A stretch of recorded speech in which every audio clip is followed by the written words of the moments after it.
Hi friends, మొన్న మట్టి ఎండ పెట్టాను కదా, అందులో కంపోస్ట్ కలిపి ఎప్సమ్ సాల్ట్ కలిపి ఈరోజు ఎత్తుతున్నాను. ఇలా ఎత్తాను, కంపోస్టు ఎప్సమ్ సాల్ట్ రెండు కలిపాను. ఇలా టబ్బులకి ఇటు పోసుకున్నాను.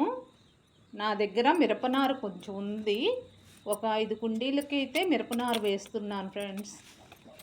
ఎండాకాలంలోకి వస్తాయని వేస్తున్నా, సమ్మర్కి వస్తాయని. చూద్దాము కాస్తాయో లేదో తర్వాత సంగతి. నేనైతే నారు వేస్తున్నాను. ఇప్పుడు రండి, ఒక 5 కుండీలకు వేస్తున్నాను. మిగతా వాటిల్లో మొత్తానికి ఆకుకూరలు చల్లుదామని అనుకున్నాను. మీకు చూపిస్తాను ఏమేమి ఆకుకూరలు చల్లుతున్నానో. ఇలా కొంచెం మనం ముందుగానే మట్టిని తడిపి పెట్టుకున్నాను. నేను అవన్నీ కలిపి ఎత్తిన తర్వాత మట్టిని తడిపి పెట్టాను. ఇప్పుడు ఇలా కొంచెం గుంటలాగా చేసేసి సగము ఏర్లు అని సగం కాడ వరకు పూడిపోయే వరకు పెట్టేస్తున్నాను అన్నమాట. ఒక్కొక్క దానికి 2 మొక్కలు పెడుతున్నాను. అంటే మొక్కదానికి ఒక మొక్క పెడితే కుండీలు ఎక్కువ పడతాయని ఇంకా 2 మొక్కలు లెక్క పెట్టేస్తున్నాను అన్నమాట అండి.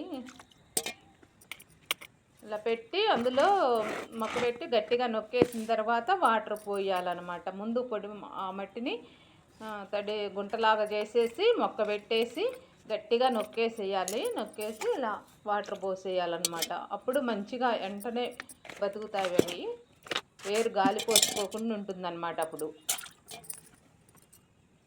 ఇవిగోండి ఇలా పెట్టేశాను. 5 కుండీల్లో 10 మొక్కలు పెట్టేశాను.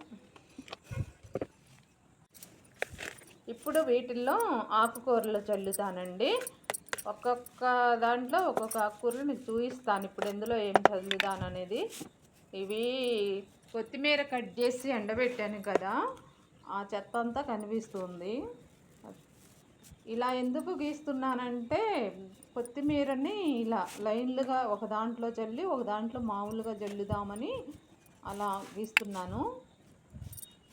చిన్న చిన్న చెత్త అంతా ఉంది, ఏం పర్లేదు ఉన్నా ఏం కాదులే కానీ అడ్డొస్తుందని ఇలా పోస్తున్నాను. నేను ముందుగానే చెక్కలుగా చేసి ఒక కవర్కు పోసి ఉంచుకున్నాను అనమాట. ఇప్పుడు 2 టైమ్స్ చల్లాను. ఇది 3rd టైం ఇది. ఇప్పుడు ఉన్న వరకు ఇక చల్లేస్తాను. ధనియాలుగా ఆవంతున ఉంచితే పుచ్చుతున్నాయి అన్నమాట. అందుకని పప్పులుగా బద్దలుగా చేసి పెట్టుకున్నాం అనుకోండి, మనము ఇంక పుచ్చవు అవి స్టాక్ ఉంటాయి. అలా పోసిన తర్వాత ఇలా అదమాలండి. ఇలా అదిమితేనే, లేదంటే మొక్క మనం నీళ్లు చల్లినప్పుడు గింజలు పైకి వచ్చేస్తాయి. ఇలా అదిమి గింజలు కనపడే దగ్గర కొంచెం కనిపించకుండా ఇలా మట్టి చల్లేసుకుని ఇలా అదిమేసుకొని ఇప్పుడు కొంచెం వాటర్ చల్లుకుందాం. ఇలా వాటర్ చల్లేసుకోవాలి. ఆల్రెడీ తడిమట్టి కదా, ముందే తడిపి పెట్టుకోవాలి ఎప్పుడైనా. ఇలా చల్లేసుకుంటే ఇక ఆ టైం సరిపోతుంది. రోజు ఉదయం కొంచెం సాయంత్రం కొంచెం అలా చల్లాలన్నమాట. అది ఒక దాంట్లో అలా లైన్లుగా పోసాను. ఇది రెండోదండి. రెండో దాంట్లో మామూలుగా చల్లుదాం అనుకుంటున్నాను. మనం 2 జల్లు పెట్టుకుంటేనే అవి అయిపోయేసరికి ఇంకోటి రెడీ చేసుకోవచ్చు. ఇవన్నీ ఇలా జల్లేస్తున్నాను. ఉన్నవరికి జల్లేస్తున్నాను అండి. ఇంక అయిపోయినాయి. నేను ఒక పావు కేజీ అలా తెచ్చుకొని బద్దలుగా చేసి అలా పెట్టేసుకున్నాను. ఇప్పటి వరకు వచ్చాయి నాకు. ఇప్పుడు వాళ్ళతో అయిపోయాయి.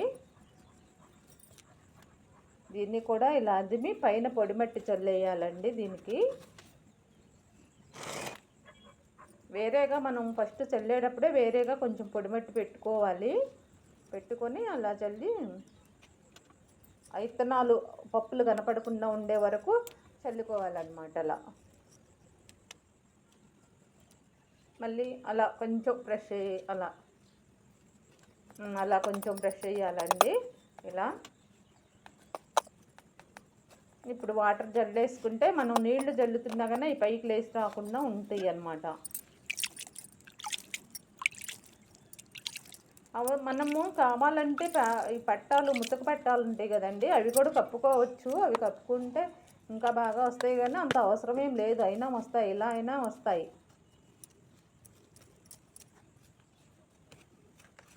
దీన్ని కూడా అలా కదిలిస్తున్నాను. చెత్తతో ఎందుకు అలా కదిలిస్తున్నా అంటే, ఇది ఇందులో చుక్క కూర పెడదాం అనుకున్నానండి. అలా కదిలిచ్చేసి తడిమట్టి కదా, కదిలిచ్చేసి ఇలా రంధ్రాలలాగా అలా పెట్టేసి అందులో విత్తనాలు వేద్దామని అలా పెట్టేస్తున్నాను.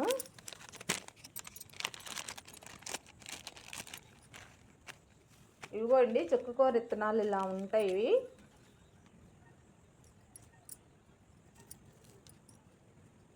ఒక్కొక్క దాంట్లో రెండు రెండు లెక్క పెట్టేసుకున్నా అన్నమాట.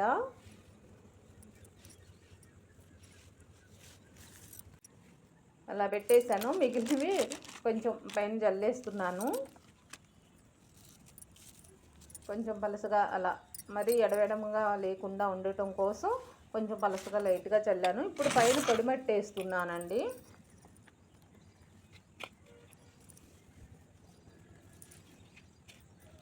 అవి కనిపించకుండా ఉండేలాగా ఇలా వేసేసుకోవాలన్నమాట. ఇలా పొడిమట్టి వేసేసుకుని కొంచెం మళ్ళీ ఇలా బ్రష్ చేయాలి, కొంచెం అదవాలి.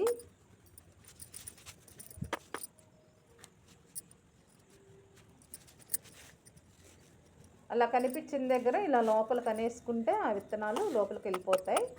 ఇప్పుడు నీళ్లు జల్లుకోవాలి.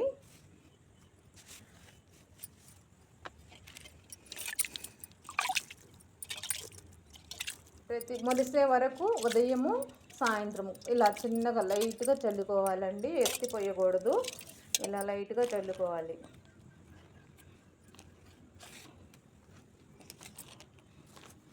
ఇది ఇంకోటి అండి, ఇంకో దాంట్లో వేస్తాను. ఇందులో ఇవి పాలకూర గింజలండి. ఈ పాలకూరని ఇలా జల్లేస్తున్నా అన్నమాట. మొత్తం పలుసుగా ఇలా చల్లేస్తున్నాను.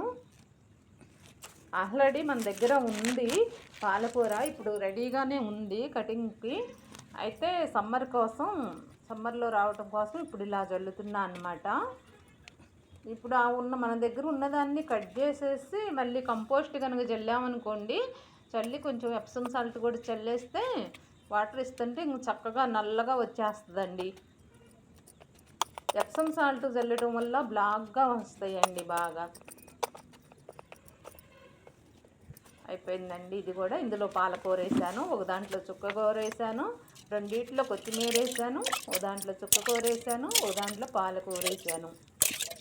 ఇలా నీళ్ళు జల్లేసుకొని దీన్ని పక్కన పెట్టేస్తాము. ఇప్పుడు ఇంకొకటి ఉందండి, పొడి మట్టి పైన చల్లటానికి. మట్టి లేదని తీసుకుంటున్నా, కొంచెం మట్టి తీసుకుంటున్నా పైన చల్లటానికి.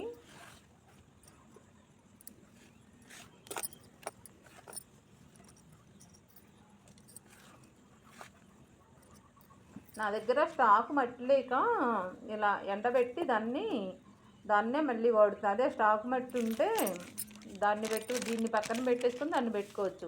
ఇందులో కూడా చుక్కకూర వేస్తున్నా అండి, ఎందుకంటే పాలకూర ఆల్రెడీ నాకు దగ్గర అంతకుముందు 3 టబ్బులు ఉంది కదా, ఇప్పుడు 4వ దాంట్లో చల్లాను.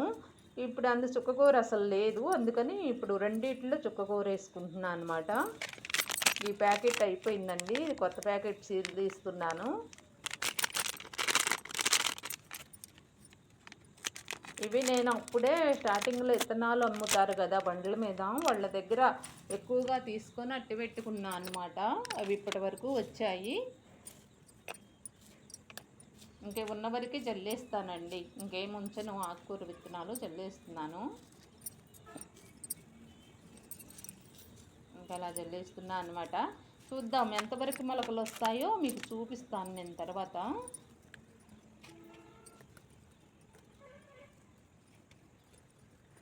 ఇంక ఇలా దీనికి కూడా మట్టి చల్లేసుకొని కనిపించే దగ్గర ఎక్కడైతే మనకు మట్టి సరిపోక పైన కనిపిస్తున్నాయి అనుకోండి, ఏళ్ళతో లోపలికి అనేసేసుకుని ఇంకా అలా అదిమేసుకుని వాటర్ చల్లేసుకుంటే. చుక్కకూర చెప్పలేను కానీ మిగతావన్నీ బాగానే వస్తాయండి. చుక్కకూర చూద్దాం ఎలా వస్తుందనేది.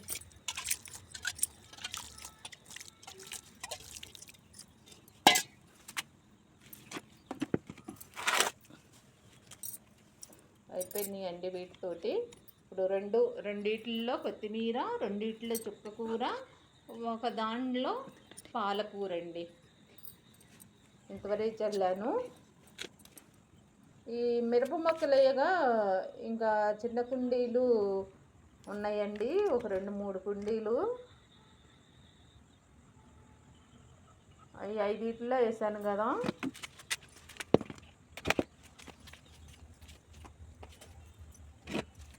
మూడు కుండీలో ఏమో ఉన్నాయండి, 3 ఉన్నాయి.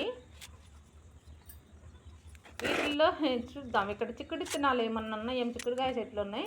వీటిలో ఏమన్నా విత్తనాలు ఉన్నాయేమో చూస్తాను. ఎండుకాయలు ఉంటే కనుక వేయచ్చు, మొలుస్తాయి. లేవండి, మనం ఎప్పటికప్పుడు కక్కుర్తిగా మొత్తం కోసేస్తాను కదా, ఎండుకాయ ఏం లేదు. అయితే ఇప్పుడు చీకట పడింది, ఇంకా గొడ్చిక్కుడు విత్తనాలు ఉన్నాయండి, అవి వేస్తున్నాను. ఇప్పుడు 6 దాటిందండి టైము,